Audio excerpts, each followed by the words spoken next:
asalaamaaleykum wa rahmatullahi wa barakaatu. waa jii toog xaritam bii di ñëw la doon xaar pour ñu ànd wala dem seeti benn mbokk, waaye nag kii dey dafa xeeb kële. mu ni ko sa yére yu tilim yi nga ñëw fii bëgg ñu ànd, mënuma ànd ak yow de. xoolal ma li nga sol, xoolal sa dàll yi, lii daal mënuma ànd ak yow ñu di ma xeeb. xaritam bii nag ni ko li nga am yàllaa la ko jox, man li ma am yàllaa ma ko jox, ku nekk li nga am nang ci yam te sant ko yàlla. kee ni ko sa yaram ak sama yaram sax dañoo bokkul, kon duñu mën a ànd.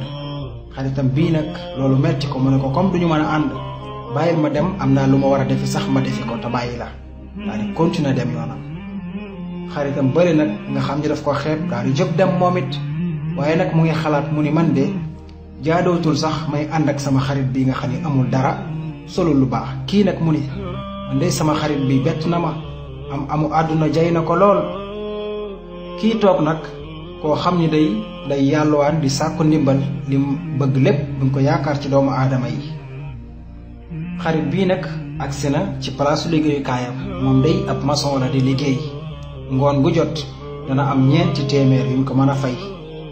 mbokk yi, liggéey bépp a baax boo mën a amee sutura rek te alal ja leew baax na. lenn rek moo baaxul, muy fen ak sàcc.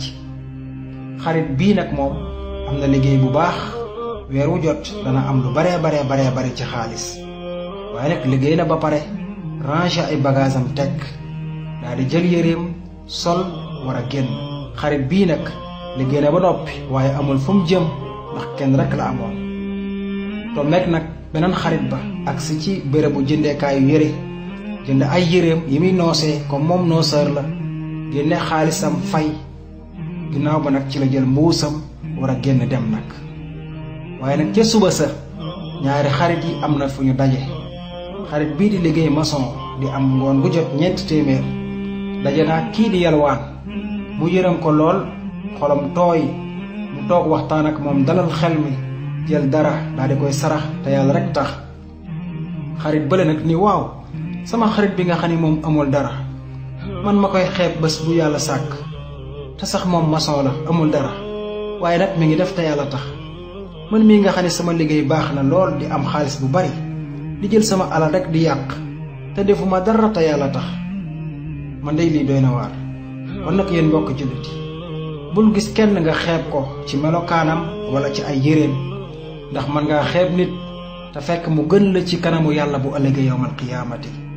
kon yéen ñi am alal, pour ngeen gën fii ci àdduna gën ëllëg yawmal qiyaam, la leen yàlla may wërsëgal leen ci, faaw ngeen ciy dimbale ñi leen tane, te bu leen xeeb kenn, ndax ki gën mooy ki gën ragal yàlla. yal na nu yàlla defal jàmmi àdduna, defal ñu jàmmi yawmal qiyaam, defal ñu tawfiq, defal ko mboolem jullit. assalaamu aleykum wa rahmatullahi wa barakaatu.